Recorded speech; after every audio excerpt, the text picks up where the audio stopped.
অবরুদ্ধ নিশীথ। লিখেছেন তেজস্মিতা মুর্তজা। পর্ব 18। বাড়ি থেকে অন্তু বের হলো আছরের নামাজ আদায় করে। তার আগে ছুটে বেরিয়ে আসতে নিলে মুস্তাকিন থামিয়েছিল। এরপরেও যখন বেপরোয়ার মতো বেরিয়ে আসতে অগ্রসর হয়, তখন একটা কঠিন ধমক মেরেছে মুস্তাকিন। রাবেয়ার আনা চেয়ারে বসে জিজ্ঞেস করেছিল, বাহাদুরি করে একা যাবেন ঠিক আছে, এরপর আপনার সাথে কি হবে তা দেখার জন্য ওখানে কে থাকবে? প্রথমে অন্তিক, পরে স্যার, এরপর আপনি, এরপর এ বাড়ির কার পালা? অন্তু নিশ্চুপ। মুস্তাকিন বলেছিল, আমি ফোর্স ডাকি, তারা গোপনেই আপনাকে প্রোটেক্ট করবে, ওরা জানতে পারবে না কেউ গিয়েছে আপনার সঙ্গে। এবং তা নিশ্চিত করার দায়িত্ব আমার। অন্তু রাজি হয়নি, প্রয়োজন নেই অফিসার। আমি কোনো ধরনের ছোট্ট একটা রিস্কও নিতে প্রস্তুত নই। আমার মন বলছে ওরা ভয়ঙ্কর। কথার খেলাপি হলে খারাপ কিছু হতেই পারে। রাবেয়া কান্না লুকালেন শাড়ির আঁচলে। অন্তু নিস্তেজ পায়ে এগিয়ে গিয়ে আলতো করে একবার আম্মুকে জড়িয়ে ধরেছিল। বেরিয়ে আসার সময় মুস্তাকিনের সামনে দাঁড়িয়ে বলেছিল, 1 ঘন্টা সময়। এরপরে আমি ফিরে না আসলে আপনি ইচ্ছেমতো পদক্ষেপ নিতে পারেন। মুস্তাকিন কেমন করে যেন চেয়েছিল মিনিটখানেক অন্তুর চোখের দিকে।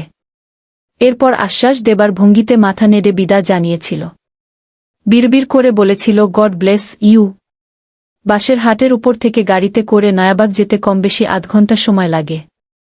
যখন অন্তু নয়াবাগ মসজিদের সামনে পৌঁছাল, তখন বিকেল প্রায় শেষের দিকে।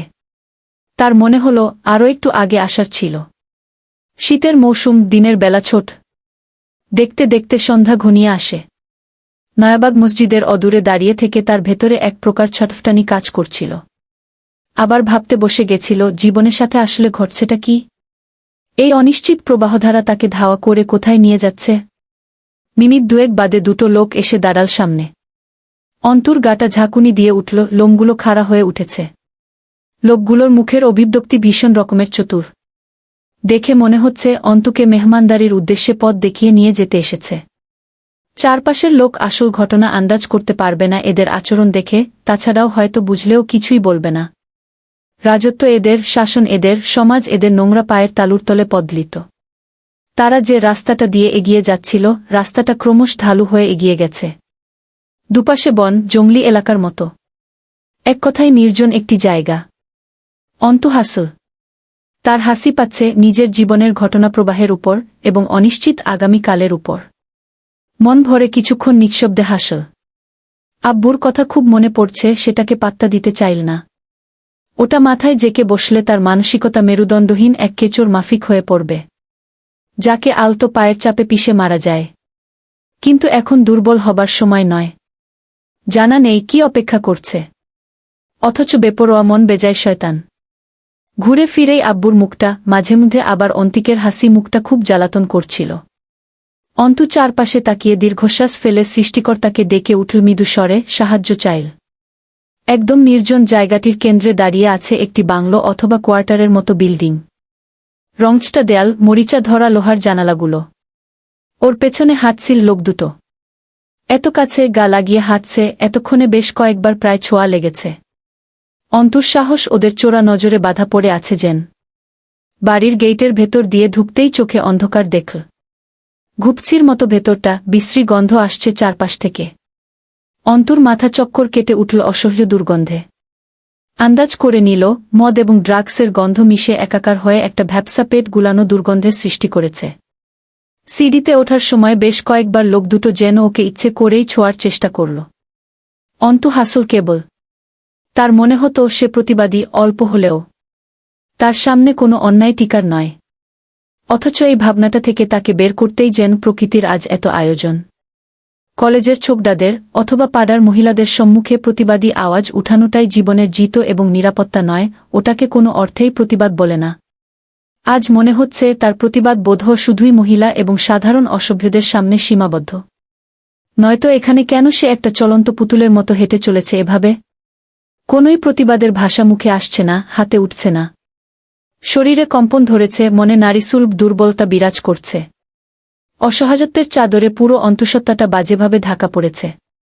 তার মানে এই সমাজের খারাপদের সম্মুখে টিকে থাকার মতো প্রতিবাদ রপ্ত করা সাধ্যের বাইরে? সে না হয় পারেনি, আচ্ছা নাই বা পারল। কিন্তু মুস্তাকিন? সে একজন FBI অফিসার। তার কাছে হুমকি চিরকুট আসে, শাসানো ফোন কল আসে। মাঝপথে কেস দাবিয়ে দেয়া হয়। সমাজে আসলে কাদের বিচার এবং রাত চলছে? কারা ভালো আছে? চিৎকার করে কেউ যেন কানের তালা ফাটালো এটা বলে, খারাপদের। খারাপরা ভালো আছে। একমাত্র খারাপেরা তুলনামূলক ভালো আছে। দোতলায় নিয়ে যাবার পর অন্তুর মনে হয়েছিল তাকে কোনো কক্ষে বন্দি করে দেয়া হবে। নারিমন আতঙ্কে গুমড়ে উঠছিল। কিন্তু তাকে বদ্ধ রুমগুলো পার করে রুফটপের সামনে নিয়ে যাওয়া হলো। চারপাশ ততক্ষণে অন্ধকার হয়ে এসেছে প্রায়। গোধূলি বেলা সবচেয়ে সুন্দর গোটা দিনের মাঝে। অথচ আজ তাকে বলি বোধহয় এই সুন্দর সময়েই দেয়া হবে। রুফটপটাও পুরনো, সবুজাব শেওলা পড়েছে, পুরনো বিল্ডিং। মাগরিবের আজান শোনা গেল এবার। অন্তু একটু চমকাল। লোকে বলতো সে চমকায় না। আজ অল্পতেই খুব কাবু হয়ে যাচ্ছে যেন। আজান শেষ হল। রুফটপে পা রাখল, মাথা তুলে আশপাশ দেখল। লোক দুটো গা ঘেঁষে দাঁড়িয়ে আছে। কয়েকজন পুরুষের সম্মিলিত হাসির আওয়াজ পেয়ে সেদিকে তাকাল অন্তু। চারদিকে কুয়াশা ঘন হয়ে আসছে, দিনের আলো ফুরিয়েছে। রুফটপটাকে বাইরে থেকে পুরনো পরিত্যক্ত জায়গা বলে মনে হলেও এখন বুঝল এক অভিজাত বৈঠকখানার চেয়ে কম নয় এটা। গোলাকার সারি করে সাজানো সোফার সেট, সেন্টার টেবিল। টেবিলের উপর সারি ধরা মদের বোতল, ড্রিঙ্কিং গ্লাস, সোডার কৌটা, মেডিসিনের পাতা, মোড়ানো কাগজ, ছুরি ইত্যাদি পড়ে আছে। সোফাতে গা এলিয়ে বসে আছে একজন পুরুষ।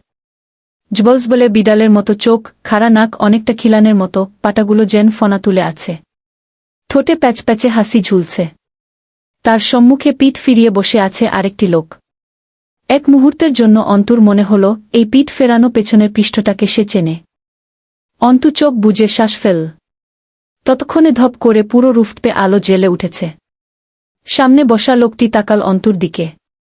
সঙ্গে সঙ্গে হাতের গ্লাসটি নামিয়ে রেখে কেমন যেন মনোযোগী দৃষ্টি মেলল অন্তুর গোটা শরীরে, যেন আকর্ষণীয় কিছু পেয়েছে হুট করে। পেছন ফিরে বসে থাকা লোকটা অনীহার দৃষ্টি মেলে দেখতে চাইল যে কাকে আনা হয়েছে। তার দৃষ্টি কেঁপে উঠে বিদ্যুতের মতো ধাক্কা খেল যেন অন্তুর উপর। অন্তু হতবিহ্বল চোখে তাকিয়ে দেখল জয়কে। ধীরে ধীরে বিস্ময়ভাবটা কেটে মনমস্তিষ্ক ও গোটা শরীর জুড়ে এক বিদ্বেষী ঘৃণারা লাফিয়ে উঠল যেন। ঘেন্নায় চোখ জ্বালা করছে খুব। বুকের ভেতর ঝড় উঠেছে। এরা এত নিচে নামতে পারে? এত নিচে কেন করেছে এসব জয়? তাকে এখানে জয় নিয়ে এসেছে সম্মানহানি করতে? জয় সেদিন ভার্সিটি প্রাঙ্গণে দাঁড়িয়ে চ্যালেঞ্জ নিয়েছিল, শেষবের জেরে এসব করছে? প্রশ্ন অনেক, উত্তর নেই যথাযথ। অবাক ভাবটা কাটল যখন চট করে ওর বাহু আঁকড়ে ধরে প্রায় ধাক্কা দিয়ে সামনে ঠেলে দিল পেছনে থাকা লোকটা। অন্তুর ভেতরে ধপ করে আগুন জ্বলে উঠল যেন। আরও দুটো ঠেলা তাকে সহ্য করতে হল। অন্তুর মাথাটা চক্কর কেটে উঠল। শরীরটা ভেঙে আসছিল। মনমস্তিষ্ক না চাইতেও একদম দুর্বল হয়ে আসছিল। সবশেষে সে একজন মেয়ে মাংসাশী পশুর ডেরায় দাঁড়িয়ে থাকা এক ছোট্ট হরিণীর বাচ্চার মতোই দুর্বল। জয় চট করে উঠে দাঁড়াল। তার চোখে মুখে চাপা বিস্ময়। ভ্রু কুঁচকে রইল। হাতের ধোয়া ওঠা কলকিটা টেবিলে ফেলে বলল, ওকে এখানে নিয়ে এসেছিস কেন? কি সমস্যা?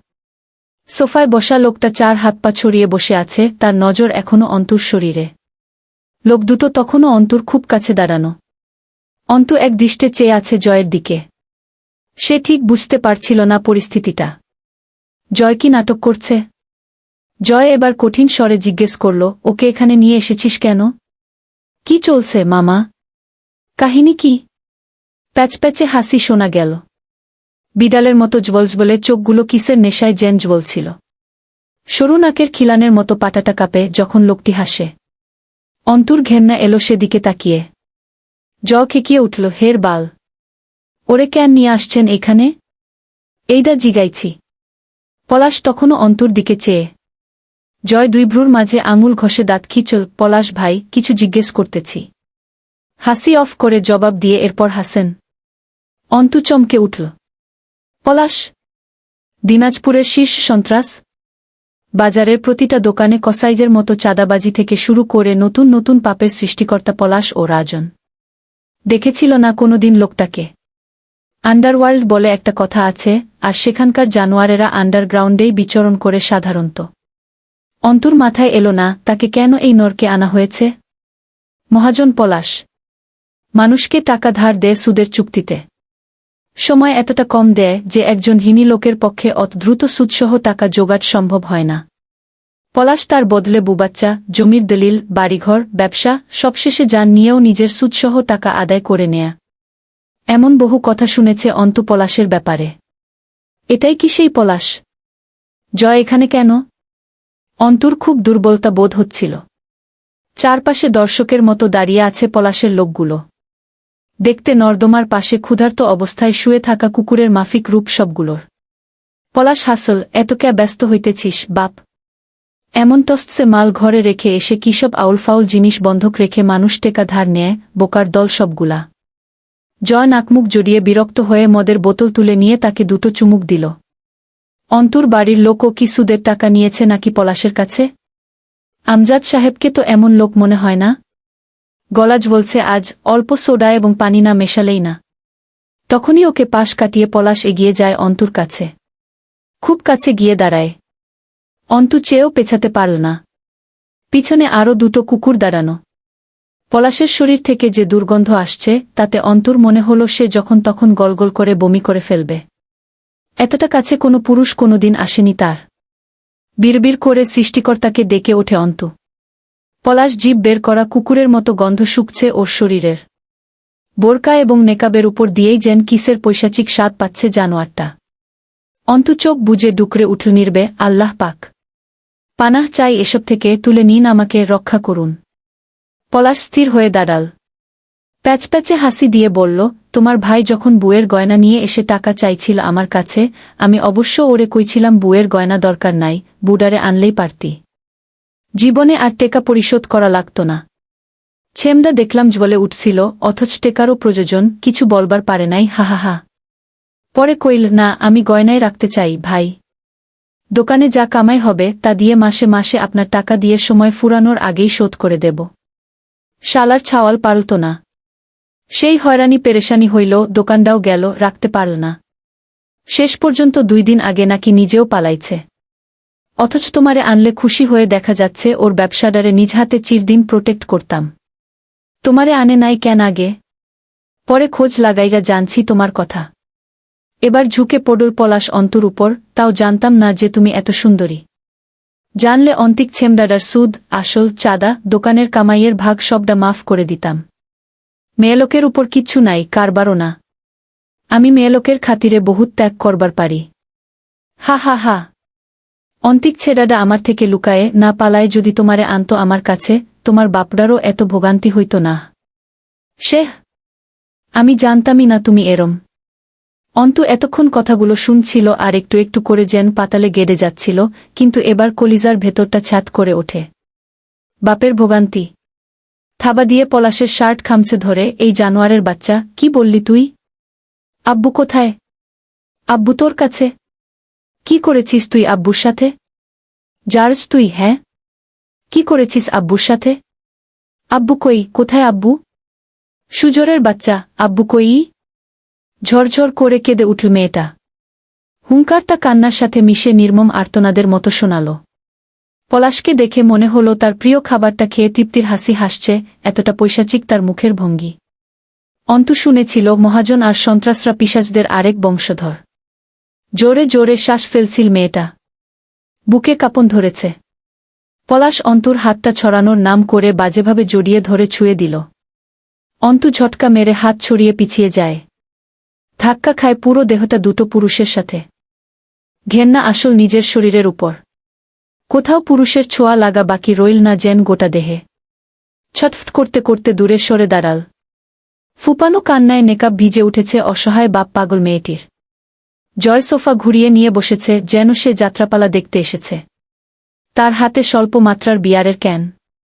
অন্তুর দৃঢ় বিশ্বাস জাগল, জয় সব জানে, সব। তবুও কেন নাটক করল প্রথম দিকে? অন্তু চেঁচিয়ে উঠল, আব্বু কই? চেঁচানোও নিদারুণ আহাজারির মতো ন্যায় শুনতে লাগল, আমার আব্বু কই রে? ও আব্বু? আমার আব্বুকে কোথায় রেখেছিস তোরা? কোথায় আমার আব্বু? আব্বু, সবে কথা বলতে শেখা ছোট্ট শিশুটির মতো অবুঝ স্বরে ডেকে ওঠে অন্তু আবার, আব্বু? ও আব্বু? আব্বু, পাগলের মতো এদিক ওদিক খুঁজল আব্বুকে। অবুঝ শিশু যেমন অচেনা জায়গায় কাতর হয়ে ওঠে, অন্তু তার চেয়েও সহায়হীন এতিমের মতো কাতরাচ্ছে রুফটপের এক পাশে দাঁড়িয়ে। পলাশ বারবার দেখছে অন্তুর চোখ দুটো। পলাশের মনে হল বীজে ওঠা পাপড়ির জন্য মেয়েটার চোখ দুটো তাকে বেশি মাতাল করছে। নোংরা চাহিদায় উতলা হয়ে উঠছে তার পুরুষ দেহ। অন্তুর আর্তনাদ একবার কানে যাচ্ছে আর কামনাতাড়নার আগুনে কেরোসিনের ছিটা পড়ছে। এগিয়ে গেল অন্তুর দিকে। ক্ষুধার্ত পিশাচ যেমন রক্ত পেলে জ্বলজ্বলে হেসে ওঠে, ওরকম হেসে বলল, আব্বুকে দেখতে চাও সুন্দরী? তার মানে তুমি আমার কাছে কিছু চাও? লেনদেন বোঝো? নেয়া দেয়া? তুমি কিছু চাচ্ছ, এর বদলে আমারও তো কিছু চাওয়া থাকতে পারে, তাই না? নেকাবটা খোলো, দেখি মুখটা। আমি তোমার মুখ দেখব, তুমি তোমার আব্বুর মুখ। পাথরে পরিণত হল অন্তু। নির্বাক চোখে দেখল পলাশকে। পলাশ এগিয়ে যায় আরেকটু ওর দিকে। বেকবর আক্রমণ করে বসে অন্তুর উপর। খপ করে অন্তুর মেয়েলি হাত দুটো নিজের পশুর মতো থাবায় পুড়ে অন্তুর পেছনে আটকে ধরে। তার শরীরের সিংহভাগ ছুঁয়ে যায় অন্তুর নারীদেহ। অপর হাত দিয়ে অন্তুর বুকের উপরে গলার নিচে লেহন করার মতো হাত বুলায়, যেমন করে কুকুর তার খাবার চাটে জিহ্বা দিয়ে, ঠিক সেইভাবে। অন্তু চোখ বুজে ফেলে, টপ টপ করে কয়েক ফোঁটা তপ্ত জল গড়িয়ে পড়ে গাল বেয়ে। চেঁচিয়ে ডেকে ওঠে, আল্লাহ! আর কথা বলতে পারল না মেয়েটা, নিঃশব্দে কেঁদে ফেল ঝরঝরিয়ে, আমি খুলছি নেকাব। তার বদলে আব্বুকে দেখতে চাই। দয়া করে ছেড়ে দিন আমায়। অন্তুর কণ্ঠনালীতে আটকায় এই নারকীয় জানোয়ারের কাছে অনুরোধ করতে, অথচ একদিকে সম্ভ্রম রক্ষা, অপরদিকে আব্বু। মেয়েটা আল্লাহর কাছে গোপনে কিসব বিচার দিল, আসমানের মালিক বিচার গ্রহণ করলেন কিনা কে জানে। পলাশের সরতে ইচ্ছে করছিল না। তবুও নিজেকে টেনে নিয়ে অল্প সরে দাঁড়াল যেন। অন্তু কাঁপছে, কান্নার সাথে তার হেঁচকি উঠছে। নিজেকে সামলে নিতে চেষ্টা করল মেয়েটা, অথচ ভেতরে যে নদী ভাঙন শুরু হয়েছে, নিজের ইজ্জতের উপর যে অভিশপ্ত আশঙ্কার ছাপ ঘনিয়ে রয়েছে, কিছুতেই শান্ত হতে চাইছিল না ভেতরটা। হাত নেকাব অবধি উঠছে না খুলে ফেলতে। এতগুলো বছরে কোনোদিন কেউ মুখ দেখেনি তার। কিন্তু শরীরের উপর ঘেন্না লাগছে। এই শরীরের বিভিন্ন জায়গা আজ নষ্ট হাতের ছোঁয়া পেয়েছে। নিজেকে এক পেশে নষ্টা বলেই মনে হচ্ছিল তার। তবুও কেন যে নেকাব খুলতে হাত উঠছিল না মুখের উপর।